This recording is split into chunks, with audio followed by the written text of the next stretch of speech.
Hello, faithful, and welcome to the 49ers Plus podcast. I'm Al Moriello, and this is your source for the most objective 49ers discussions. Only smart takes, never any clickbait. And today we're going to put a bow on all the Brock Purdy hate, nonsense, bench him discussions that are out there. We're going to be looking ahead to the upcoming game at Cleveland. We're going to be talking 49er injuries, any practice squad elevations that may be able to help the team, then dive into the preview of Niners at Browns. We're going to revisit the game from 2023 in which San Francisco lost at Cleveland. We're going to go over stats, players, keys to the game, and I will give a prediction. So let's jump right in. And seeing some of the football being played on Thanksgiving, mainly the quarterback play in the night game for the Baltimore Ravens, made me want to revisit and put a bow on it, at least for me, the whole Brock Purdy discourse and all of the, maybe they're not haters, maybe they're just misguided and poor fans that just want to go on social media to complain and to bitch because they feel like they're edgy or they're the next Stephen A. Smith when they're really the next absolute nobody. And thinking that because Grant Cohn and some of his disciples are constantly criticizing the team and never praising players that they have an agenda against, like a Brock Purdy, that they could become one of the Cohn clown clique. And I'm going to start off by acknowledging Brock has not played perfectly clean football. I mean, he played it against the Cardinals, and he had games last year where he did not throw interceptions. Let's not say that he's throwing interceptions every single game, and had obviously a really good 2023 and a really good start to his career in 2022. And people will point to the Ravens game in which that was the beginning of the downfall of Brock. They'll ignore the Packer game where he led them back in the rain and outplayed Jordan Love, who was everyone's favorite initial blowjob partner, or dropping their knees to fillet him, along with CJ Stroud, who's completely fallen off, and others. They'll totally ignore a 24-7 comeback at halftime against the Lions in the NFC Championship game. And yes, the Niners got a turnover, a fumble in the third quarter. They needed to get turnovers or stops. When you're down 17, if the Lions are going to keep scoring, you will not have a chance to win this game. So you have to get stops somehow defensively, and then Brock has to cash in, which he did. And playing a clean game in the Super Bowl in which he left the fourth quarter and overtime with the lead, and the Niners could not hold on for the victory. They'll forget all that. They're just going to point to what fits their narrative about how the play was last season and this season. And last season was a complete shit show, right? I think Brock was 20 touchdowns, 12 interceptions, which is also known as Matthew Stafford's last 3 years with the Rams, not counting this year, having a phenomenal year this year. No one's going to dispute that. But Matt Stafford was still super high in a lot of people's quarterback tiering rankings. And I'm not going to challenge you, but I'll say go look up his stats 2024, 2023, 2022. Where was the criticism on Brock Purdy? And that's where the fairness in this discussion, banter, really lacks. But let's start off with, in Brock Purdy's first 40 starts, he's thrown 34 interceptions. That's not good, right? You want to see the touchdown to interception ratio, or the touchdown interception ratio may be close to 2-1. If he threw over 30 touchdowns his first year, 13 his first year, over 30, that's 43 in his first 2 years, 23 the next year. So his touchdown interception ratio is at 2-1. But having almost an interception a game's got to be better. No one's disputing that. No one's disputing that Brock has to be more careful with the football.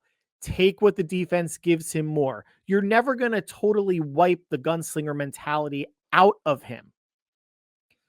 But there is something for taking what's there, living to fight another down, whether it's a field goal or a punt, or just taking cheap yardage that can turn into big yardage, running the pass play to Kittle in front of him instead of throwing the deep ball to Pearsall. You don't want him to turn into a check down merchant. Nobody does. But, and I said this last podcast, and this is me being critical, and it's fair. It's hard to have a gunslinger mentality if you don't have a gunslinger arm. And people with a gunslinger mentality and a gunslinger arm get themselves into trouble because they think they could do more than they can, like Brett Favre did, like Jeff George did, even though he's not nearly close to a Hall of Fame quarterback, like John Elway did at times, Dan Marino at times.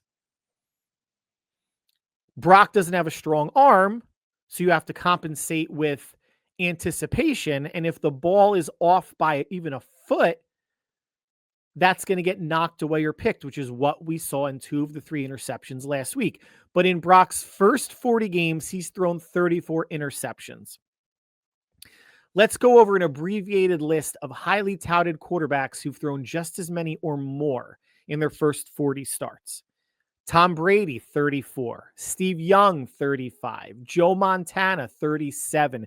Drew Brees, 37. Kurt Warner, 47. Matt Stafford, 47. Brett Favre, 48. Peyton Manning, 51. Now, those are all Hall of Fame quarterbacks or soon to be Hall of Fame. Drew Brees is going to get in either this year or next year. And Matt Stafford, when it's all said and done, will get in. 1, 2, 3, 4, 5, 6, 7, 8. If 8 Hall of Fame quarterbacks can have just as rough a start to their career interception-wise or worse, why is Brock, a fourth-year player who's not on a Hall of Fame trajectory, and it doesn't mean, if he's not a Hall of Famer, he shouldn't be paid what he's paid. No, morons. That is the quarterback market. Like the housing market. If you don't like what houses cost, don't buy a house. Go rent something. Buy a mobile home.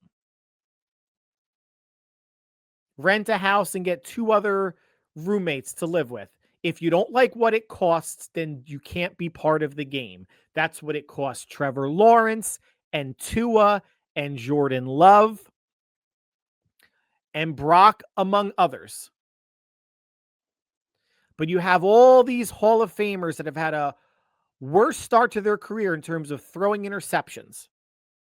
But Brock is the only player on the planet that can't play poorly. I'm sure other fan bases hold their quarterbacks to just as they're good quarterbacks to just as ridiculous of a standard as Niner fans are. But this is a Niner podcast, so we're going to talk about that. We're going to talk about Brock and how unfairly he's been treated by so many people who are just waiting for him to fail or continue to have rough games so they can point and say, see, he's not worth it. Well, guess what? He's paid. Nothing's going to change that. He's not going anywhere. They would never trade Brock in favor of Mac Jones. And hopefully Mac does stay next year because you see the value of the backup quarterback across the league. But beyond these Hall of Famers, another future Hall of Famer, Lamar Jackson. Blown out by the Bengals and their putrid defense last night. And yes, Joe Burrow starting instead of Joe Flacco had something to do, I'm sure had something to do with them getting the victory, of course. But Lamar with a terrible game, an interception and 2 fumbles, no touchdowns. Lamar's last 3 games, no touchdowns, 3 picks, 2 fumbles, 9 sacks, and a 55% completion percentage. Beat Cleveland, beat the Jets, lost to the Bengals. If Brock Purdy had that 3-game stretch, even with 2 wins, or hell, say all 3 wins, do you know what the Twitter conversation would be from all those twats that are out there?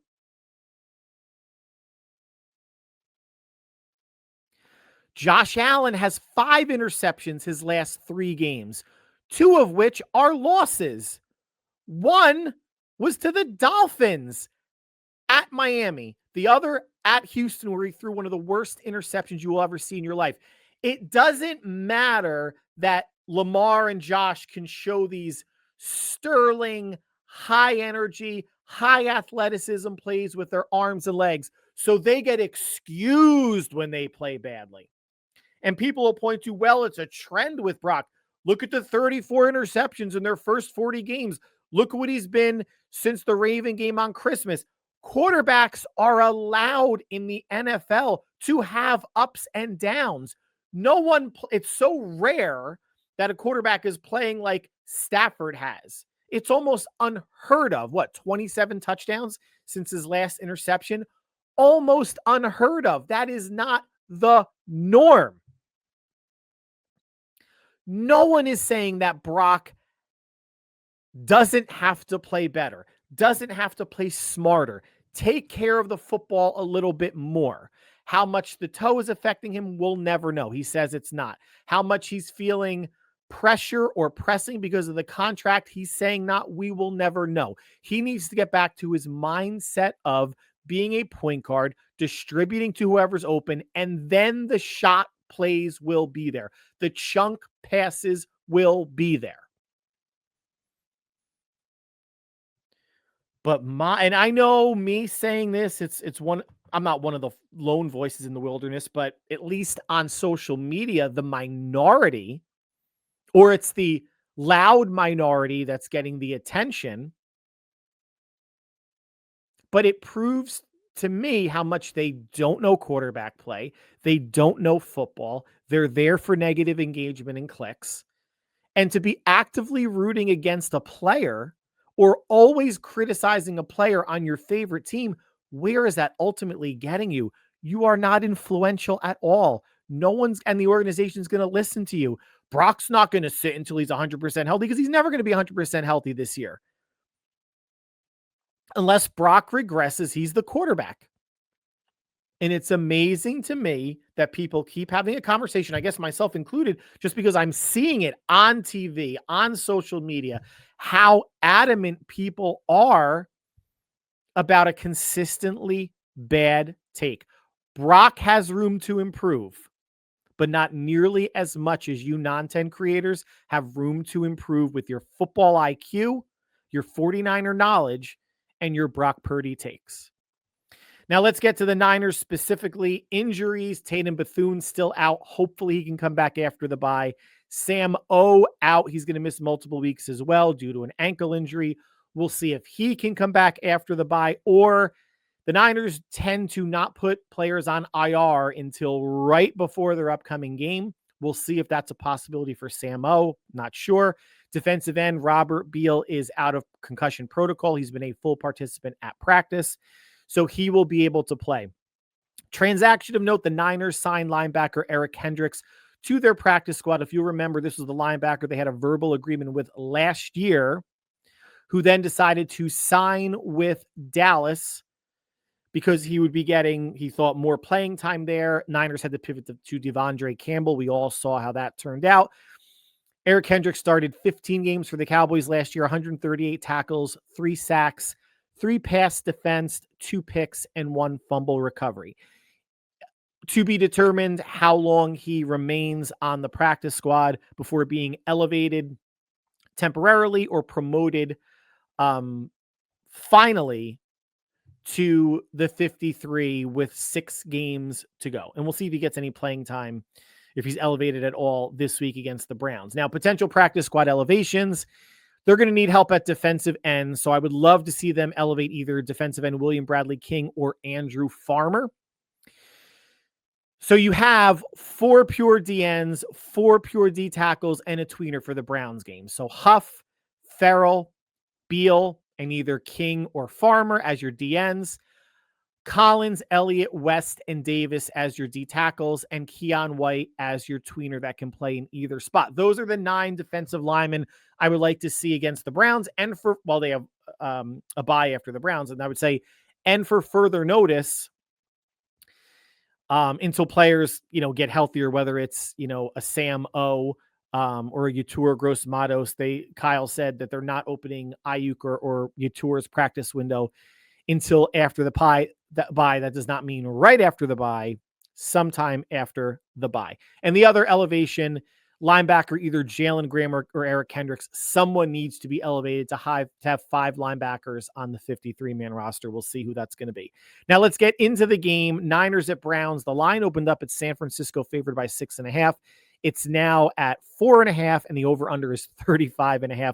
1 o'clock Eastern start. Let's quickly revisit the 2023 game, Super Bowl year, where the Niners went there 5-0, left with a loss, 19-17. Jake Moody misses a field goal at the end of the game. San Francisco was outgained by Cleveland 334-215. They did win the turnover battle 2-1, but they lost the time of possession battle to the Browns by 6 minutes. Both teams were terrible on third downs, 25% or worse. Brock Purdy, 12 of 27 for 125 yards, 1 touchdown, 1 pick. He was sacked 3 times. The running game, admirable, 25 for 108 and a touchdown, over 4 yards a carry. PJ Walker was the quarterback for the Browns, third stringer, 18 of 34, 192 yards, no touchdowns, but 2 interceptions. He was sacked twice. The running game and the defense is what kept the Browns in it. The running game, 34 rushes for 160 yards and 1 touchdown. It's about 4.5 yards per carry. It was a game, looking back, that the Niners probably should have won. They should not have let a third-string quarterback beat them. 4 field goals and 1 touchdown. How the Browns got to 19 points. This year's Brown team, not all that different statistically from the one in 2023. Offensively, they're bad. They're 31st overall, averaging 259 yards a game. Passing, they're averaging 164. Rushing, they're 28th, averaging 95. They're next to last in total offense and passing offense. Bottom 4 in rushing offense and 29th in points scored, averaging 17 a game. Defensively is what keeps them competitive. They're number 2 overall, allowing 273. Second against the pass, allowing 171. 11th against the run, allowing 102. And 12th in points allowed, allowing 22 points per game. Shedeur is making his second start. Shedeur Sanders against the Raiders. Not as good as the media would have you believe. 11 of 20 for 209 yards. 1 touchdown, 1 interception. He came in relief of Dylan Gabriel the game before against the Ravens. So on the year, he is completing 42% of his passes.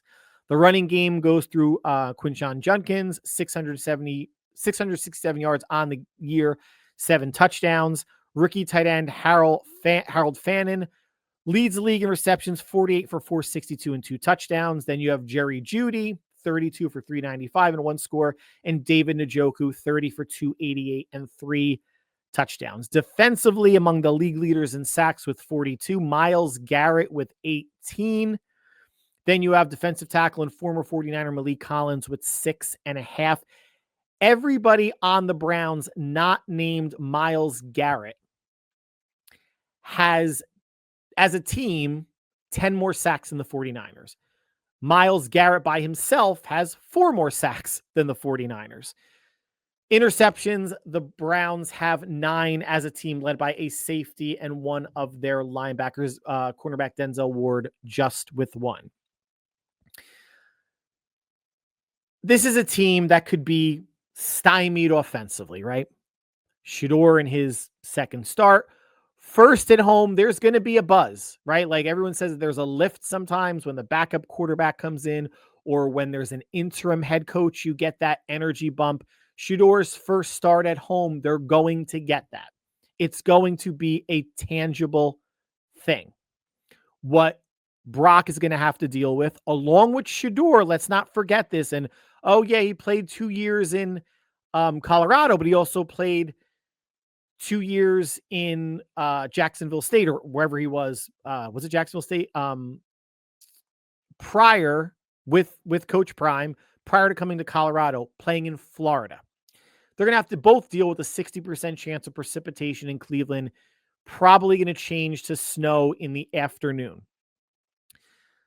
We all know the kryptonite that is Jim Schwartz against Kyle Shanahan. Shanahan is 1 of 8 versus Jim Schwartz, and his offenses are only averaging 15.7 points per game. There's the weather that both teams are going to have to deal with, and there's Jim Schwartz that Kyle is going to have to deal with. Biggest key, don't let Myles Garrett be a game wrecker. And I can't imagine Garrett lining up every snap against Trent Williams. I mean, he's going to win some of those, right? He needs to be lining up over Colton McKivitz more. And if he does, then I'm sure Kyle's going to help chip with a tight end or a fullback or a running back. But don't let him be a game wrecker. In 2023, Myles Garrett had no sacks.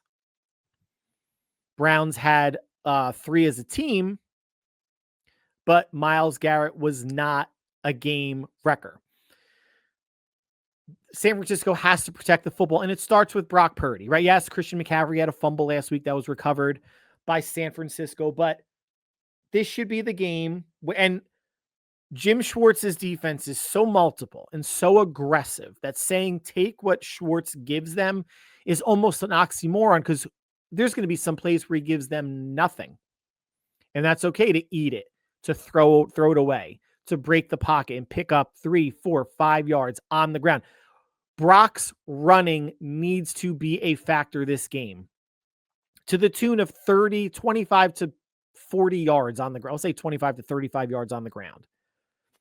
These corners are going to, the secondary is going to challenge San Francisco across the board. Ricky Pearsall has not been a factor in the 2 games he's returned. He's still, I guess, trying to regain his chemistry with Brock.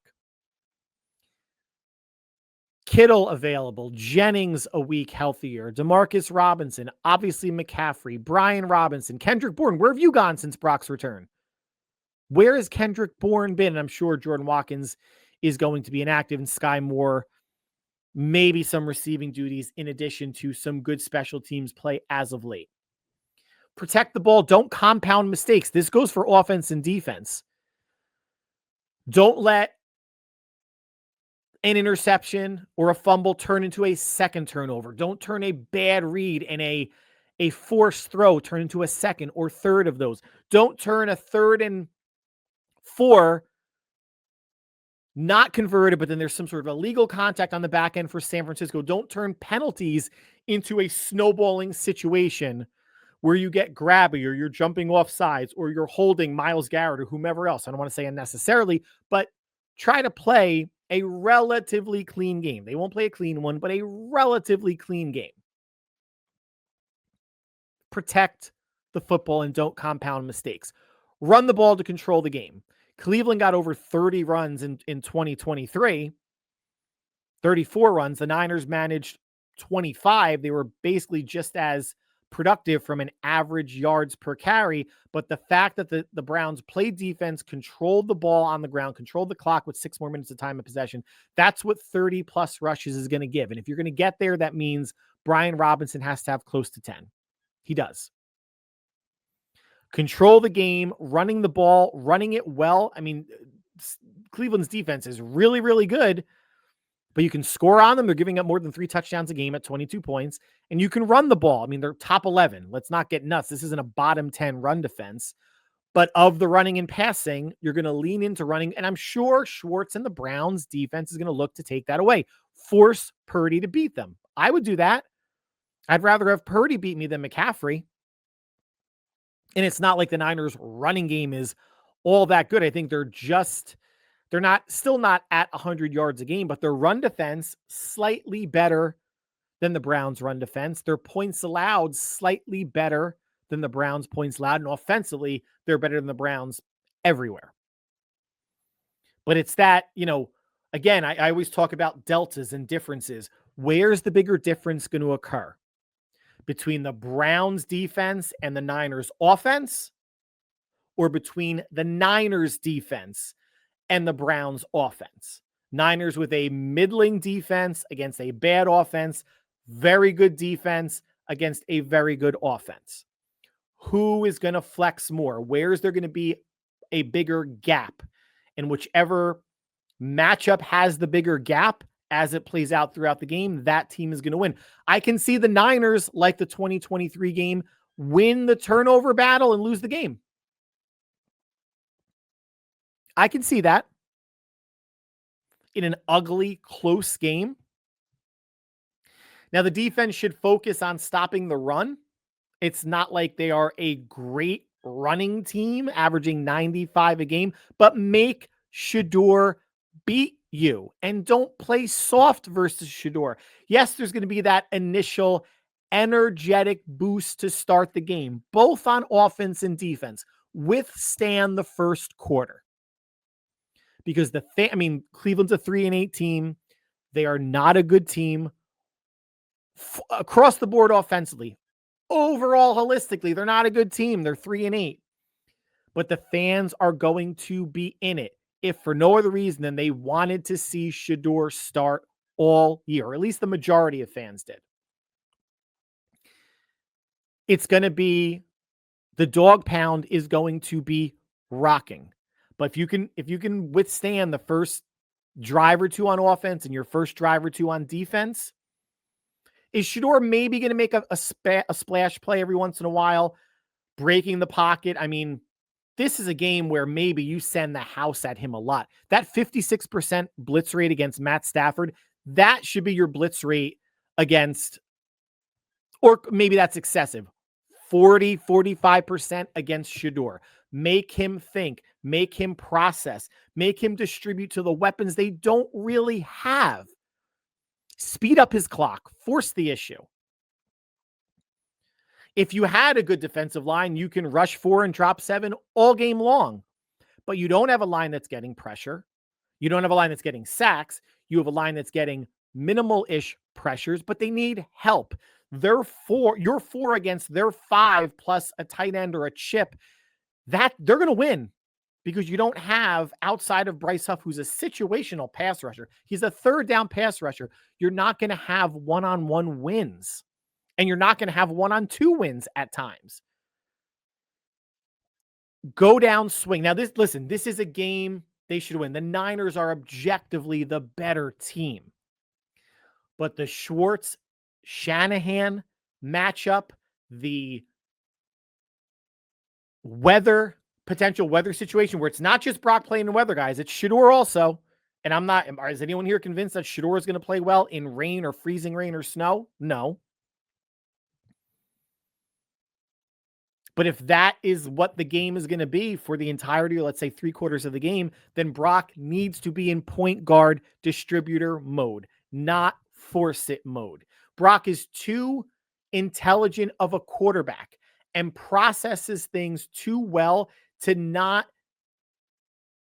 Every quarterback's going to not see the field well for a handful of times during the game. At some point, the defensive players make a good play. At some point, defensive coordinators are going to confuse quarterbacks. Happens to everybody, all the greats, all the bad ones, and quarterbacks in between.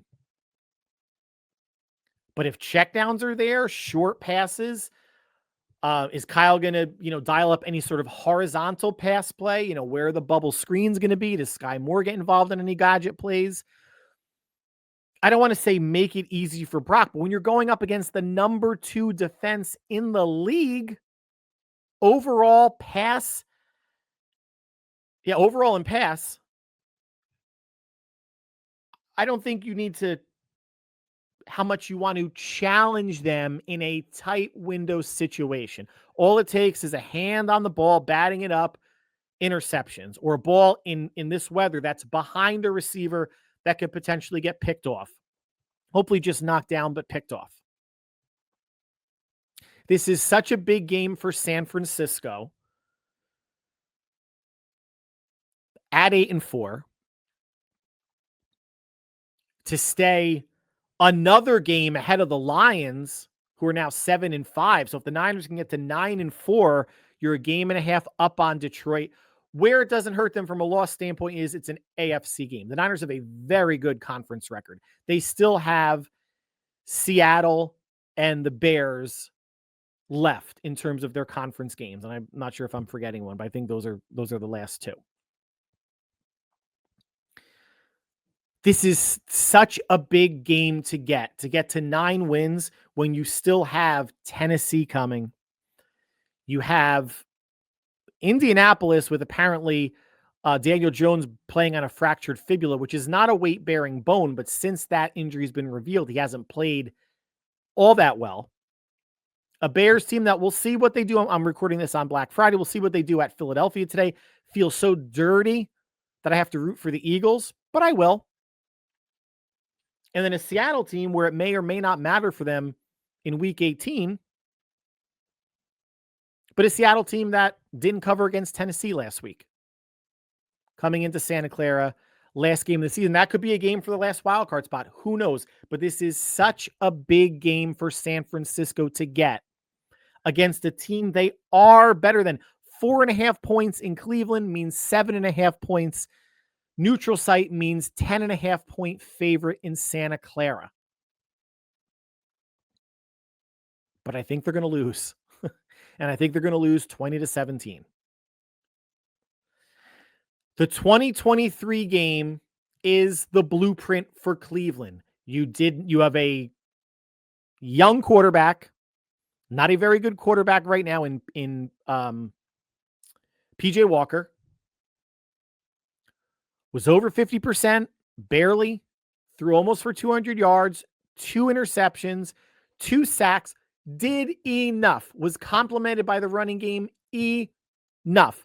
The defense for Cleveland held up. Now, Brock did get him into field goal range, and if Moody makes that kick, I don't know what changes in the Niners season in 2023, but that becomes a win. Until Kyle shows me or us that he can beat a Jim Schwartz defense, he did once, 1 out of 9. But it wasn't with San Francisco. Then I am going to take Jim Schwartz and that defense, no matter how young the offense is for Cleveland, how inexperienced Shedeur Sanders is. Good defense generally beats good offense, and at home, with the fans, with the weather, on both sides. I'm not saying the weather is why they lose, because Shedeur is going to have to play in it also. Unless it only snows and rains when the Niners are on offense, guys, and I don't think that's going to be the case. But I think the Browns, and I hope I am wrong, and I think I'm going to take the Browns getting 4.5. And if the Niners win by 3 and I lose my money, I'm still happy. If the Browns win, I'm happy because I won money. I'll sometimes do these games where I'll hedge an outcome to put maybe a little bit of money in my pocket. I mean, I wish I would have jumped on at the 6.5 number versus 4.5, but if the Niners win, I see them winning by a field goal, but right now I see them losing by a field goal, 20-17, dropping them to 8-5, still ahead of the Detroit Lions, even if the Lions win next week because of their better conference record. But I hope I am wrong, and we all hope, the Eagles beat the Bears and start sending the Bears into a death spiral with the next, all the remaining games are, I think, against winning teams, if not 4 of their remaining 5 after the Eagle game. Would love to get this one. Going to be rooting my ass off. Going to be aggravated if Brock throws picks like you guys. Going to be aggravated if they turn the ball over. Going to be aggravated if they make it easy on Shedeur. In no way should Robert Saleh make it easy on Shedeur. But I picked this as a loss preseason when I had no idea who the Browns quarterback was going to be. Now that I know that Shedeur, it doesn't change anything for me because I see this game could play out the way the 2023 game did, except there's no field goal attempt at the end for the Niners to win. If anything, it's Cleveland kicking it to win 20-17. Thank you all, like always, for taking time out of your schedule to make us part of your listening or viewing routine. A belated happy Thanksgiving and happy shopping Black Friday through Cyber Monday for everybody. We will speak again either Sunday night or Monday. Fallout from the Niners game at the Browns. Hopefully a win, but I'm picking a loss. Whatever you guys are doing between now and then, stay happy, healthy, and safe. We will talk soon. Take care.